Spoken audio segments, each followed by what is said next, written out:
नमस्कार दोस्तों, स्वागत है आपका लर्न विथ आदि पर। मैं हूं आपका दोस्त आदित्य और मैं आज आपके साथ EMRS TGT पेपर 1 के लिए एक 2 मंथ्स की फुल स्ट्रेटजी आपके साथ शेयर करने वाला हूं। जैसा कि लास्ट वीडियो में मैंने बताया था कि I cleared more than 5 government teaching exams. तो based on my experience I have prepared this strategy. तो हमारे आज के पॉइंट ऑफ डिस्कशन रहेंगे सिलेबस, हम थॉरोली उसको देखेंगे, क्वेश्चन पेपर के पैटर्न के साथ सिलेबस को अलाइन करेंगे, क्लासिफिकेशन सिलेबस का करेंगे, इजी, टफ, मॉडरेट, फिर आपका अभी लेवल क्या है और आपको कहाँ से स्टार्ट करना चाहिए वो भी चीज़ मैं आपको एक इसमें गाइड करूँगा। प्रिपेयरिंग करंट अफेयर्स को कैसे प्रिपेयर करना है इस पे हम बात करेंगे आज। रिवीजन स्ट्रेटजी, कहाँ से क्या रिवाइज करना है, कब मॉक लगाने हैं, कहाँ से मॉक लगाने हैं, सारी चीज़ें मैं आपको बताऊंगा। और एक सैम्पल टाइम टेबल जो कि आप अपने हिसाब से मॉडिफाई कर सकते हैं। तो चलिए वीडियो को स्टार्ट करते हैं। इस वीडियो को अंत तक देखिए ताकि आप एक फुल फ्लैश स्ट्रेटजी आपके पास हो EMRS की प्रिपरेशन के लिए। तो सबसे पहले syllabus and question paper pattern. तो सबसे पहले आपको ये समझना होगा कि क्वेश्चन एग्जाम की नीड क्या है। तो देख लेते हैं। एग्जाम में टोटल आपका 130 मार्क्स का एग्जाम होगा, जिसमें कि 100 मार्क्स आपके सिर्फ 100 मार्क्स पे कट ऑफ जाएगा और 30 मार्क्स क्वालिफाइंग है। एग्जाम ड्यूरेशन है 150 मिनट्स, तो 2 आवर 30 मिनट्स का आपका टायर 1 होने वाला है। Each question carry 1 mark and negative marking of 1/3 for every correct incorrect answer. तो 1/3 आपका नेगेटिव मार्किंग है इसमें, तो नेगेटिव मार्किंग के साथ बहुत केयरफुल रहना है हमें। ये बहुत इंपॉर्टेंट है। लैंग्वेज कॉम्पिटेंसी टेस्ट, तो यहाँ पे क्या होगा कि TGT में आपको 3 लैंग्वेजेस वहाँ पे रहेंगी। एक आपकी रीजनल लैंग्वेज रहेगी, जो भी आप चुनते हैं, जहाँ भी जिस भी स्टेट से आप हैं। आप हिंदी स्टेट से हैं तो हिंदी चुन सकते हैं, नॉन हिंदी स्टेट से हैं तो तेलुगु, तमिल, जो भी आपका है वो लैंग्वेज आप चुन सकते हैं, प्लस हिंदी एंड इंग्लिश। तो regional language, Hindi and English, total 3 languages रहेंगी। तीनों लैंग्वेजेस से आपका 10-10 नंबर का आएगा, तो टोटल 30 मार्क्स लैंग्वेज से आएगा, जिसमें से कि आपको मिनिमम 40% जो है वो स्कोर करना है। 40% मीन्स अगर हम निकालें तो it will come around 12। Okay, तो आपको मिनिमम 12 मार्क्स स्कोर करने हैं, तभी आपका जो पेपर है वो करेक्ट होगा। अगर आप यहाँ पे 12 मार्क्स नहीं लाएंगे तो आपका आगे पेपर चेक ही नहीं होगा। तो सबसे पहले आपको इस पे फोकस करना है, 30 में से 12 लाना है। दूसरी चीज बहुत इंपॉर्टेंट है, जैसे NVS का एग्जाम हुआ था तो वहां पे क्या था कि हर लैंग्वेज में, मतलब कि जैसे इंग्लिश है, इंग्लिश 10 नंबर की आ रही है तो 10 में से आपको 40% मतलब 4 मार्क्स लाने। वैसे ही सेकेंड लैंग्वेज में फिर आपको 10 में से 4 लाने। EMRS में ऐसा नहीं है, आपको एग्रीगेट 12 मार्क्स लाने हैं। जरूरी नहीं है आप इंग्लिश में, हो सकता है आपसे 10 के 10 ना बने और हिंदी में आप 20 में से 15 कर दें, तब भी आप क्वालिफाई हो जाएंगे। ठीक है, तो ये चिंता नहीं करनी है कि हर लैंग्वेज को क्वालिफाई करना है। ओवरऑल 30 में से आपको 12 मार्क्स लाने हैं। ये बहुत इंपॉर्टेंट पॉइंट है, कुछ लोग इसको स्किप कर रहे हैं। नेक्स्ट, अब हम डिस्कस करते हैं सिलेबस, और उसी के साथ मैंने इंक्लूड कर दिया है आपके पेपर पैटर्न को। तो सबसे पहले जनरल अवेयरनेस। तो जनरल अवेयरनेस आपकी 10 मार्क्स की आने वाली है, 10 क्वेश्चन रहेंगे। इसमें सीधा है, बन रहा है तो बन रहा है, नहीं बन रहा है तो नहीं बन रहा है। 10 सेकंड में क्वेश्चन पढ़ना है, आंसर करना है। इसमें आपको टाइम बचाना है। ठीक है। नेक्स्ट है रीजनिंग एबिलिटी। तो रीजनिंग एबिलिटी में 15 क्वेश्चन आएंगे, 15 नंबर के रहेंगे ये। इसके लिए आपको काफी टाइम लगेगा रीजनिंग में। अगर आप नॉन मैथ बैकग्राउंड से हैं तो और ज्यादा टाइम लगेगा, है ना। तो इस जो आप बाकी सब्जेक्ट्स में टाइम बचाएंगे वो टाइम आपको यहाँ पे यूटिलाइज करना है। तो यहाँ पे पजल, सीटिंग अरेंजमेंट, डाटा सफिशिएंटी, अगर आप इस सबको पढ़ेंगे तो टोटल 10 टॉपिक्स है नियर अराउंड, और 15 क्वेश्चन है। तो हर टॉपिक से मिनिमम एक क्वेश्चन तो आएगा ही।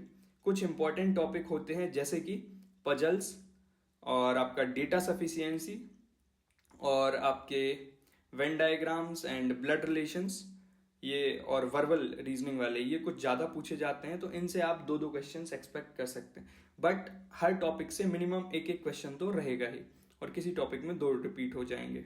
ठीक है, तो 15 क्वेश्चंस रहेंगे आपके इसमें। रीजनिंग एबिलिटी में 15 मार्क्स के। नेक्स्ट आता है आईसीटी। आईसीटी में भी 15 क्वेश्चन है 15 मार्क्स के। यहाँ पे भी आपको टाइम बचाना है, क्योंकि बन रहा है तो बन रहा है, नहीं बन रहा है तो नहीं बन रहा है, ज़्यादा इसमें टाइम आपका लगेगा नहीं। इसमें भी अगर आप गौर से पढ़ेंगे तो नियर अराउंड 8 to 10 टॉपिक्स यहाँ पे दिए गए हैं, तो हर टॉपिक को आपको पढ़ना है। और 15 क्वेश्चन है, तो हर जो एक जैसे फंडामेंटल ऑफ कंप्यूटर सिस्टम, तो पूरे फंडामेंटल्स उसके पढ़ लीजिए, आपको 1 से 2 क्वेश्चन पक्का मिलेगा। इंटरनेट है तो इंटरनेट के बारे में, कब इंटरनेट, कौन फादर है, ये सारी चीज़ें आप पढ़ लीजिए। मिनिमम आपको यहाँ से 1 क्वेश्चन मिल ही जाना है, ठीक है। तो टॉपिक्स बड़ा ही अच्छा सिलेबस इन्होंने दे के रखा है, यहाँ वहाँ आपको भटकना नहीं है। Next teaching aptitude. Teaching aptitude 30 question है, 30 मार्क्स हैं। तो teaching nature, characteristic, objective, basic requirement, learners characteristic, तो सारे टॉपिक्स दे रखे हैं। हर टॉपिक पे आपको एक अच्छी खासी प्रिपरेशन करनी पड़ेगी। 30 क्वेश्चन है, 30 नंबर हैं, स्कोर कर सकते हैं आप इसमें भी। नेक्स्ट है एक्सपीरियंशियल एक्टिविटी बेस्ड पेडागोगी। तो अब पेडागोगी की बात आ जाती है यहाँ पे। 20 क्वेश्चन है, 20 मार्क्स हैं। नेशनल एजुकेशन पॉलिसी 2020, ये 10 नंबर की आने वाली है, और 10 क्वेश्चन इसके भी रहेंगे। बहुत इजी है, आप एनईपी को विद इन 1 or 2 डेज आप अच्छे से फिनिश कर सकते हैं पूरा एनईपी, जो भी उसके इंपॉर्टेंट कॉन्सेप्ट्स हैं, और आपके 10 नंबर बिल्कुल यहाँ पे फिक्स हो सकते हैं। जो पीईटीज हैं, फिजिकल एजुकेशन टीचर, उनके लिए खेलो इंडिया, फिट इंडिया और ये सारी चीज़ें भी देखना पड़ेंगी। Next language. तो लैंग्वेज क्वालिफाइंग है, मैं ऊपर डिस्कस कर चुका हूँ। तो जनरल हिंदी में इन्होंने दे रखा है कौन कौन से टॉपिक आने वाले हैं, तो हर टॉपिक को आप थोड़ा थोड़ा पढ़ लीजिए, एक जनरल आइडिया आपको होना चाहिए। तो 10 में से अगर आप यहाँ पे 5 भी ले आते हैं, ऐसे इंग्लिश में 10 में से 3-4 भी ले आते हैं, रीजनल लैंग्वेज उसमें भी 5 ले आते हैं, तो आराम से आप इस क्वालिफाइंग पार्ट को इजीली स्कोर कर सकते हैं। लेकिन ध्यान रखिएगा, जब आप 30 में से 12 नंबर लाएंगे तभी जाके आपका पेपर करेक्ट होगा। नेक्स्ट, तो next second one is classification of syllabus. तो अब मैं क्या करता हूँ, मैं जब भी तैयारी करता हूँ, कोई भी एग्जाम है, तो मैं उसका सिलेबस उठाता हूँ, एग्जाम का पैटर्न उठाता हूँ, फिर उस सिलेबस को मैं 3 पार्ट्स में डिवाइड करता हूँ, जैसा कि मैंने यहाँ पे किया है, इजी, मॉडरेट, डिफिकल्ट। इजी में वो, अब ये सबके लिए डिफरेंट होगा, ये जैसे मैंने अपने हिसाब से डिज़ाइन किया है कि कोई अगर मैथ्स वाला बंदा है जिसका एक अच्छा खासा बैकग्राउंड है मैथ्स में, तो उसके लिए रीजनिंग बड़ी इजी हो जाती है। तो 15 में से 15 बनने चाहिए। यहाँ पे आप एक भी क्वेश्चन को ग्रांटेड नहीं ले सकते हैं। तो जो चीज़ आपको आती है उसमें आपको बहुत ज़्यादा कॉन्फिडेंट होना है। जैसे कोई बंदा एसएससी का तैयारी बहुत लंबे टाइम से कर रहा है, तो उसकी जनरल अवेयरनेस, रीजनिंग अच्छी होनी चाहिए, तो यहाँ पे मार्क्स नहीं जाना चाहिए। आईसीटी, ठीक है, तो ये हर पर्सन टू पर्सन वेरी करेगा, ठीक है। कोई लैंग्वेज वाला है, उसका टीचिंग एप्टीट्यूड बहुत अच्छा हो सकता है, तो वो आप उसको इजी में रख सकते हैं। तो एक जनरल मैंने बनाया है, तो आप पूरे सिलेबस को 3 पार्ट्स में डिवाइड कर लीजिए, इजी, मॉडरेट, डिफिकल्ट, जैसे कि एक जनरल मैंने करके दिखाया है। एनईपी सभी को इजी में ही रखना है, एनईपी बहुत आसान है, उसमें कुछ ही इंपॉर्टेंट पॉइंट्स हैं, मतलब कि 8 से 10 पेज के नोट्स आपको इसमें बनाने होंगे और आप सारे क्वेश्चंस कवर कर लेंगे, तो आप इसे इजी में ही रखेंगे। तो ये 10 नंबर एनईपी के आपको छोड़ना नहीं है। रीजनिंग के 15 नंबर, रीजनिंग भी बिल्कुल, क्योंकि अगर आपसे बन रहा है तो इसमें एक भी क्वेश्चन नहीं जाएगा, तो 25 मार्क्स आप बिल्कुल क्लियरली ला सकते हैं यहाँ पे। फिर आईसीटी, किसी का कंप्यूटर बैकग्राउंड है तो उसके लिए आईसीटी बहुत ईजी होगा, तो आप उसको ईजी में डाल दीजिए। फिर आईसीटी के बाद, आईसीटी को मैंने मॉडरेट में रखा है मेरे लिए। Teaching aptitude, activity based pedagogy, यहाँ पे भी कुछ क्वेश्चन गलत हो जाते हैं, किसी का बहुत अच्छा है तो आप उसको इजी में डाल सकते हैं। Next, general awareness. जनरली ये ज़्यादातर लोगों के लिए डिफिकल्ट होता है ना, क्योंकि बहुत वास्ट सिलेबस है, जनरल अवेयरनेस का कोई सिर पैर नहीं है, तो इसको डिफिकल्ट में रखा है। 10 क्वेश्चन इसके 10 नंबर के आने वाले। तो अगर कोई एवरेज प्रिपरेशन कर लेता है स्मार्ट तरीके से, तो मैंने एक जनरल बनाया है कि अगर मैं इस एग्ज़ाम को दूंगा आज की डेट में, तो 25 मार्क्स यहाँ पे मेरे आने चाहिए। रीजनिंग, एनईपी, अगर आप एक जनरल प्रिपरेशन कर लेते हैं, एनईपी अच्छे से तैयार कर लिया, रीजनिंग आपको अच्छे से आती है, तो 25 मार्क्स यहाँ पे जाना, एक भी नहीं कटना चाहिए यहाँ पे। आईसीटी में 15 में से हम 12 ले लेते हैं। 3 क्वेश्चन चलिए गलत हो गए, किसी के 3 किसी के 4, इससे ज़्यादा गलत नहीं होना चाहिए, क्योंकि आईसीटी भी बहुत आसान है। आपको ऑलरेडी सिलेबस दे दिया है, फंडामेंटल्स ऑफ कंप्यूटर, इंटरनेट, तो उनकी सबकी बेसिक बेसिक चीज़ें ही पढ़ के जाना है। अगर आप बेसिक पढ़ के भी चले जाते हैं तो 15 में से 12 से 10 से 12 क्वेश्चन आप इजीली बना सकते हैं। उसके बाद आता है टीचिंग एप्टीट्यूड। तो टीचिंग एप्टीट्यूड में मैंने 4 क्वेश्चन कट किए हैं कि 4 से 5 क्वेश्चन आपके गलत हो सकते हैं, इससे ज़्यादा, और कोई ज़्यादा से ज़्यादा करेगा तो 6-7 क्वेश्चन, इससे ज़्यादा गलत नहीं होना चाहिए। टीचिंग एप्टीट्यूड भी आसान होता है, मैं आगे आपको बताऊंगा कैसे इसमें करना है। तो इसमें मैंने 30 में से 26 मार्क्स दिए हैं। देन पेडागोगी, अगर अच्छी तैयारी आप कर लेते हैं तो पेडागोगी में भी आप 16-17 नंबर ला सकते हैं 20 में से। तो अगर आप इन सबको टोटल ऐड करते हैं तो 25 मार्क्स आपका इजी पार्ट से आ गया। नेक्स्ट 12 + 43 ये आपका मॉडरेट से आ गया, प्लस 6 मार्क्स आपका टफ से आ गया। क्योंकि जनरल अवेयरनेस जिस तरीके से मैं आपको आगे बताने वाला हूं, अगर आप उस तरीके से तैयार करके जाएंगे तो 6 से 7 क्वेश्चन आप पक्का समझ लिए ये आपके सही होंगे ही होंगे। ठीक है, तो टोटल 86 मार्क्स आप एक एवरेज प्रिपरेशन स्मार्ट वे से तैयारी करके ला सकते हैं। और 86 marks is a decent score out of 100। आपको कट ऑफ के लिए बिल्कुल भी चिंता नहीं करनी है अगर आपके इतने नंबर आ रहे हैं। तो अगर आप चीज़ों को शॉर्टलिस्ट कर लेते हैं, क्लासिफाई कर लेते हैं, तो एग्जाम क्लियर करना बहुत इजी हो जाता है।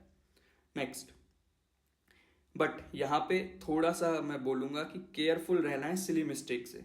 सब चीज़ें आपको आती हैं और आप एग्जाम में जाके सिली मिस्टेक कर देते हो। जैसे वहाँ पे लिखाया होता है नॉट, आप नो नहीं पढ़ते हैं और फिर आंसर जल्दी जल्दी में लगा के आ जाते हैं। तो ऐसे मैंने देखा है कि लोग 5 से 6 क्वेश्चन आराम से बिल्कुल ऐसे ही छोड़ के आ जाते हैं। तो अगर आप उस तरीके की गलती करेंगे तो ये आपके 86 घट के 78 और 77 तक भी आ सकते हैं, depends on how many silly mistakes you are doing and how many careless you are. ठीक है, तो आपको ब्लंडर्स नहीं करने हैं एग्जाम में, वो चीज़ मैं भी बताऊंगा कि कैसे उसको आप रेक्टिफाई कर सकते हैं। नेक्स्ट, तो 86 मार्क्स एक डिसेंट स्कोर है। तो अगर इस स्ट्रेटजी के हिसाब से जो मैं और आगे शेयर करूंगा आप जाते हैं तो 80 से अबव 86 मार्क्स 90 मार्क्स आप इजीली ला सकते हैं।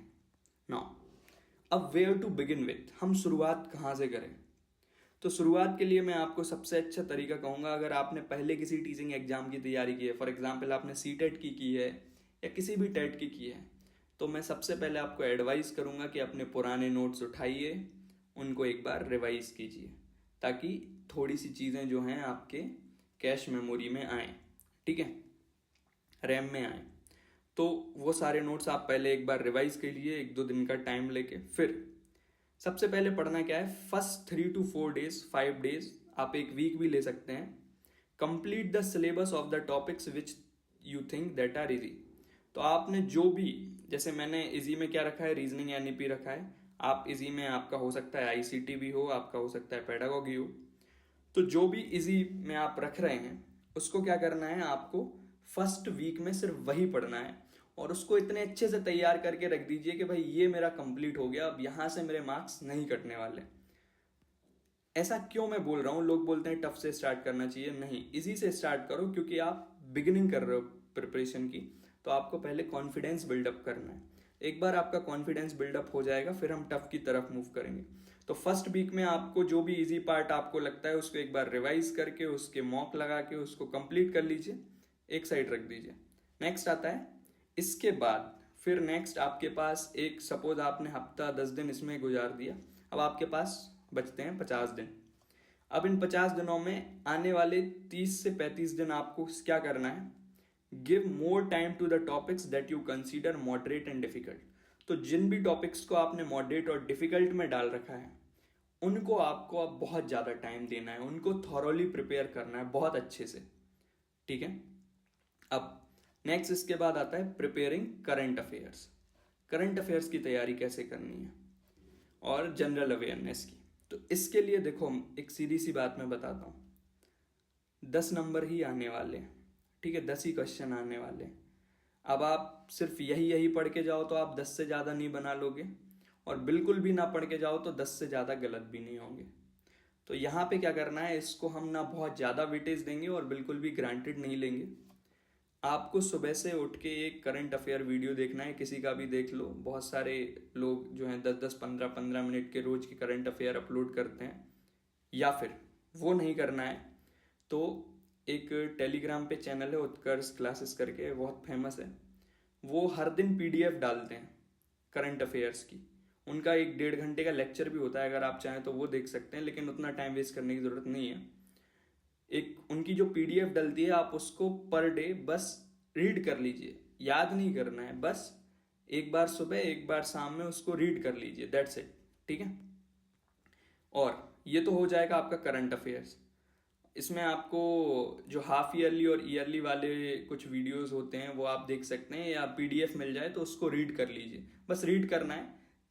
एग्जाम से पहले आप ये कोशिश करिए कि आपकी 5 से 6 रीडिंग हो जाए, बस रीडिंग ही करनी है, दैट्स इट। उसके बाद एनसीईआरटी, तो आप क्या करिए, स्टैटिक पोर्शन, तो ये तो करंट अफेयर्स के लिए हो गया। स्टैटिक पोर्शन के लिए आप 6 to 8 की एनसीईआरटी को पढ़ लीजिए 1 से 2 बार, जब भी आपको फ्री टाइम मिलता है। थोड़ा थोड़ा 4-4, 6-6 पेज आप रोज पढ़ेंगे ना, तो आप इसको कंप्लीट कर सकते हैं। तो एनसीईआरटी 6 to 8 का अगर पॉसिबल है, आपके पास टाइम है, आपको इंटरेस्ट ज़्यादा आ रहा है, तो आप 10th तक भी पढ़ लीजिए। और जो नई एनसीईआरटीज रिलीज हुई हैं वो भी काफ़ी अच्छी हैं, आप उसको भी इनकॉर्पोरेट कर सकते हैं या सिर्फ उसको भी पढ़ सकते हैं। एक बेसिक अंडरस्टैंडिंग आपको स्टैटिक पोर्शन की होना चाहिए। जो स्टैटिक जीके होता है वो आपका एनसीईआरटी से बेस आ जाएगा।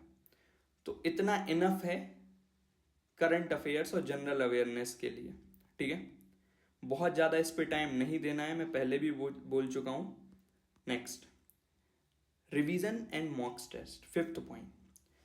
तो हमें क्या करना है, ऐसे नहीं करना है कि पूरी थ्योरी पहले हम पढ़ेंगे उसके बाद क्वेश्चन लगाएंगे, ये सबसे गलत मेथड होती। कोई टॉपिक आपने पढ़ा, फॉर एग्जाम्पल आपने पढ़ा ग्रोथ एंड डेवलपमेंट, तो ग्रोथ एंड डेवलपमेंट के जहां से भी क्वेश्चन मिले 20, 25, 50 क्वेश्चन तुरंत लगाने हैं। ठीक है, तो इससे क्या होता है, क्योंकि एग्जाम में फाइनली आपको क्वेश्चन ही करने हैं, थ्योरी नहीं पूछी जाने वाली है, क्वेश्चन ही आने वाले हैं। ठीक है, तो थ्योरी के साथ ही क्वेश्चन लगाने हैं। पर डे आपका 100 क्वेश्चन लगना चाहिए जब तक एग्जाम आ रहा है। तो जो भी टॉपिक पढ़ते हैं उससे रिलेटेड क्वेश्चंस लगाने हैं। नेक्स्ट है, अच्छा कुछ लोग सोच रहे होंगे ये सारे इतने क्वेश्चन मिलेंगे कहाँ से। देखो, मैं सीधा सा एडवाइस करूँगा, किसी भी ऐप का सब्सक्रिप्शन ले लो, टेक्स्ट बुक का ले लो, बहुत सारे और हैं, प्रेप है, बहुत से हैं। टेक्स्ट बुक थोड़ा सा अच्छा है, एक सब्सक्रिप्शन ले लीजिए, उसमें एग्ज़ाम है, आपको चैप्टर वाइज बहुत सारे एमसीक्यू फलाना मतलब कि इतने सारे एमसीक्यूज मिल जाएंगे कि आप दिन भर भी लगाते रहेंगे तो ख़त्म नहीं होंगे। तो एक सब्सक्रिप्शन ले लीजिए, है ना, और एमसीक्यूज लगाइए, जो भी टॉपिक पढ़ते हैं उससे रिलेटेड एमसीक्यू लगा लीजिए। Next, revise all your notes on every 4th day. फिर क्या करना है, रिवीजन बहुत इंपॉर्टेंट है। तो जितनी बार चीज़ें आपकी आंखों के नीचे से गुजरेंगी, एग्जाम में आपको डिसीजन लेने में उतनी ही आसानी होगी। ठीक है, तो पर डे क्या करना है, revise all your notes on every 4th day. तो हर चौथे दिन जितने नोट्स उस दिन तक आपने बनाए हैं सबके सब पढ़ने हैं। इजी के भी पढ़ने हैं, मॉडरेट के भी पढ़ने हैं, डिफिकल्ट के भी पढ़ने हैं। तो हर चौथे दिन आपका रिवीजन होना। इस रिवीजन में it will take near around 2 to 3 hours, that's it. तो आपको रिवाइज करना है। मैं सजेस्ट करूंगा कि हर संडे एक फुल मॉक लगाइए। ठीक है, एक फुल मॉक टेस्ट हर संडे को लगाना है, उससे आपको पता चलेगा कि आपकी प्रिपरेशन कहाँ किस लेवल पे है। ठीक है, और फुल संडे कुछ नहीं करना है, एक मॉक लगाना है सुबह से उठ के, और बाकी दिन उस पूरे मॉक की एनालिसिस करनी है। कोई क्वेश्चन गलत हुआ तो क्यों हुआ, कौन सा टॉपिक वीक है, कौन सा टॉपिक स्ट्रांग है, तो ये एनालिसिस बहुत इंपॉर्टेंट है। ठीक है, तो जैसा भी उस मॉक का आपका रिजल्ट रहता है उसके हिसाब से आप अपनी प्रिपरेशन को फिर से रीअलाइन करिए कि कौन सी चीज़ें छूट रही हैं, किन पे ज़्यादा फोकस करना है, वो आपको टेस्ट से ही पता चलेगा। Next, sample time table. एक सैम्पल टाइम टेबल मैंने बनाया है, ये आपके हिसाब से डिपेंड करता है, आप पर्सन टू पर्सन वेरी कर सकता है। एक जनरल, जो फुल टाइम प्रिपरेशन कर रहे हैं उनको per day at least 9 to 10 hours की स्टडी देनी होगी, दैट्स रिक्वायर्ड। तो 3 आवर्स मॉर्निंग। हाँ, एक और चीज़, जब भी आप पढ़ते हैं तो सिटिंग बहुत इंपॉर्टेंट होती है, तो आपको सिटिंग देनी है। ऐसे नहीं है कि 10 मिनट आधे घंटे पढ़े फिर घूम के आए फिर पढ़ने बैठ गए, जब तक आप सिटिंग नहीं देंगे आपके दिमाग में चीज़ें नहीं जाएंगी। तो 3 घंटे, 2 घंटे की आप सिटिंग के बैच बना सकते हैं। तो जैसे मैंने बनाया है, सुबह 6 बजे उठ जाइए 5:30 पे, तो 6 से 9 का एक बैच हो गया, है ना। एक सिटिंग हो गई 6 से 9, 3 घंटे मॉर्निंग, 3 घंटे आफ्टरनून, 1 से 4, 3 घंटे नाइट, 8 to 11। ये आप अपने हिसाब से वेरी कर सकते हैं, बट मिनिमम 9 घंटे तो आपको 9-10 घंटे तो आप दीजिए, अगर आप फुल टाइम फ्रीली प्रिपरेशन ही कर रहे हैं तो। अच्छा, करंट अफेयर्स और जनरल अवेयरनेस के लिए बेटर होगा कि आप मॉर्निंग का टाइम रिजर्व रखें, क्योंकि उस टाइम पे चीज़ें बहुत लंबे समय तक याद रहती हैं। तो पर डे 1 घंटे आप करंट अफेयर्स, जनरल अवेयरनेस या एनसीईआरटी पढ़ रहे हैं या फिर जो करंट अफेयर्स का पीडीएफ पढ़ रहे हैं, उसके लिए 1 घंटे मॉर्निंग में देना है, दैट्स इनफ। इससे ज़्यादा टाइम नहीं देना है करंट अफेयर्स को। 6 घंटे आपको मॉडरेट और डिफिकल्ट पार्ट पे बिताने हैं, जो टोटल 9 घंटे हैं। इसमें से 1 घंटा आपने करंट अफेयर्स को दे दिया, 6 घंटे आप मॉडरेट और डिफिकल्ट पार्ट की प्रिपरेशन में बिताएंगे, है ना। उसको पढ़ेंगे, उसके मॉक्स लगाएंगे, एमसीक्यूज लगाएंगे, थ्योरी को पढ़ेंगे बार बार। 2 घंटे आपको रिवाइज करना है, जो उस दिन पढ़ा है वो रिवाइज करना है और पुराना भी रिवाइज करना है, ठीक है। लास्टली, जो जॉब के साथ प्रिपरेशन कर रहे हैं, मतलब पार्ट टाइम प्रिपरेशन जो कर रहे हैं, उनको क्या है, आपके पास ज़्यादा टाइम नहीं होगा तो आप 2 घंटे मॉर्निंग में निकालिए। अगर आप 9 से आपका वर्किंग आवर्स स्टार्ट होते हैं तो आप 6 से 8 पढ़ सकते हैं, है ना। तो और 4 घंटे शाम में, 7 से 11, 6 से 10, जो भी आपका सुटेबल है। तो एटलीस्ट 6 घंटे की स्टडी आपको भी देनी होगी, 5 से 6 घंटे की। और सिमिलरली आप अपना टाइम शेड्यूल डिवाइड कर सकते हैं। सोर्सेज की बात मैंने की है, जो टीचिंग एप्टीट्यूड वगैरह के लिए आप इग्नू मटेरियल्स को फॉलो कीजिए, इग्नू से की साइट से आप डाउनलोड कर लीजिए, उनके पीडीएफ्स हैं उसको रीड करिए, आपका टीचिंग एप्टीट्यूड पेडागोगी बहुत अच्छा हो जाएगा। सबसे अच्छा तरीका आज के टाइम में है चैट जीपीटी। कोई टॉपिक चीज़ समझ में नहीं आती, चैट जीपीटी खोलो, उसको डालो, बोलो सिंपल वे में समझा दो, वो अच्छे खासे तरीके से आपको समझा देगा। तो चैट जीपीटी का यूज़ करिए। नेक्स्ट, और कुछ नहीं आता समझ में, बुक ज़्यादा नहीं खरीदनी। मैं बुक मैंने कभी खरीदी भी नहीं है। आप सीधा यूट्यूब पे जाइए, टॉपिक का नाम डाल दीजिए, उससे रिलेटेड वीडियो आएंगे, जो भी अच्छा लगे उस वीडियो को देखिए, समझ ना आए 2-3 वीडियो और देखिए। अगर आप 2-3-4 वीडियो देख लेंगे उस टॉपिक से रिलेटेड, अलग अलग टीचर्स के भी या सेम टीचर्स के, तो आपका वो टॉपिक तैयार हो जाएगा। बहुत इंपॉर्टेंट चीज़ है, नोट्स बनाते जाइएगा। सिर्फ देखने से चीज़ें नहीं होंगी, जो भी आप पढ़ रहे हैं, जहाँ से भी, चैट जीपीटी से, इग्नू से, यूट्यूब से, नोट्स बनाते जाइए, क्योंकि लास्ट के 5-10 डेज आपको यही नोट्स रिवाइज करने हैं।